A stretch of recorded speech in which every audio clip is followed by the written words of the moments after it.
अरे जी, मुझे आज से ठीक 2 साल पहले आज ही के दिन भगवान के आगे पूर्ण समर्पण हेतु गलती से भगवत प्राप्ति हो गई। कि मतलब भगवान के आगे समर्पण किया तो गलती से इनको भगवत साक्षात्कार या प्राप्ति, आप जो भी समझ लें, वो हो गई।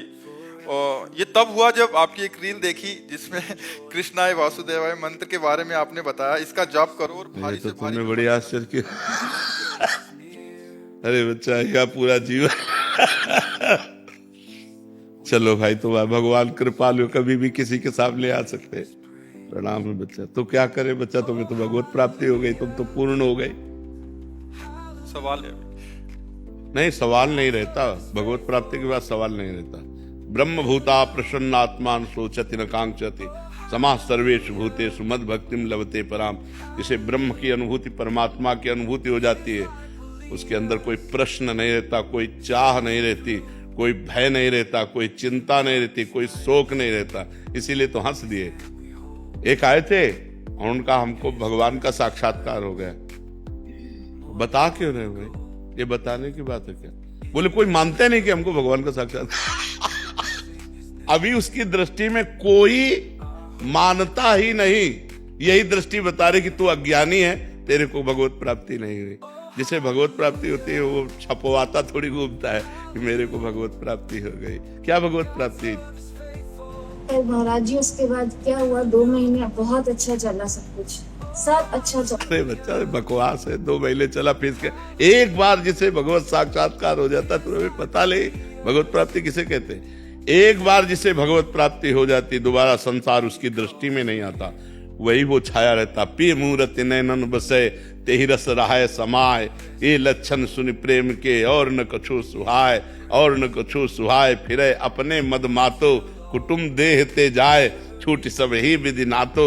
जहां जहां पी की बात सुने खोजत तिन गैनन, हित ध्रुव छिन छिन ले प्रेम जल भरी भरी न। वो बस उसी आनंद में डूबा रहता है।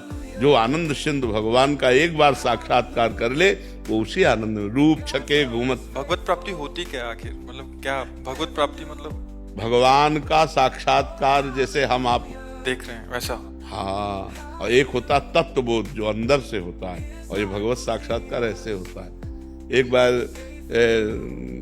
हितधाम में थे तो 10-5 लोग उनके साथ थे। और ऐसी लड़की थी तो 10-5 लोग नौजवान सब ऐसे हमारे पास आए। बोले श्री जी ने इनको दर्शन दिए हैं, वो आपके दर्शन के लिए आई हैं। तो हम कहा हमारी श्री जी स्वामिनी, उनको श्री जी ने दर्शन दे दिया तो हमको उनके पास दर्शन करने जाना चाहिए। अब उनको जरूरत क्या हमारे पास आने की?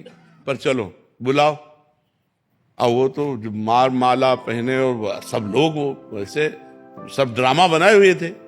सामने आए, बैठे। हम कहा बच्चा, आंख में आंख मिलाए। हम कहा बच्चा, तुम्हें श्री जी के दर्शन हुए? तो नहीं महाराज जी, स्वप्न में हुए। हम कहा नहीं बच्चा, स्वप्न में तुम्हें श्री जी के दर्शन हुए? बोले नहीं। तो हम कहा बच्चा, काहे कोई नाटक कर रहे? ये 10 लोग तुम्हें पूज रहे, नरक जाओगी, बेमतलब का कार्य कर रहे। अरे भजन करो तो वास्तविक भगवत प्राप्ति के लिए मानव देह मिला है, ये प्रपंच दिखाने के लिए थोड़ी मिला है। तो बच्चा, भगवत प्राप्ति कोई हलवा थोड़ी कैसे मुंह में रखा और खा लिया।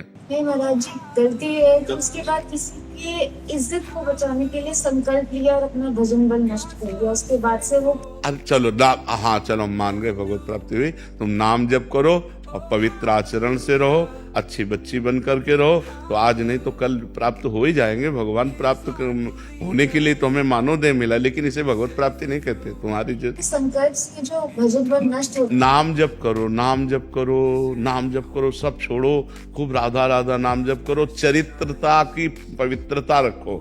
जो आपका चरित्र, स्त्री शरीर, इसको पवित्र रखो। भगवान कृपालु है, कभी भी कृपा करके दर्शन दे सकते हैं। उनकी तो महिमा ही अलग है।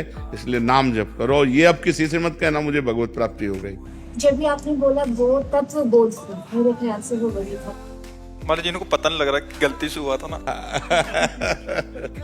यार ऐसी गलती हमारे साथ भी सबके हो जाए तो बढ़िया हो जाएगा। वो शायद समझ नहीं पा रहे। वो कह रहे कि उस बहुत अच्छा लगा और समर्पित हुए तो ऐसा लगा। अरे ये सात्विक सुख होते हैं। अभी ये क्या जाने, अल्प सुखों का भोक्ता भूमा सुख का अधिकारी थोड़ी होता है।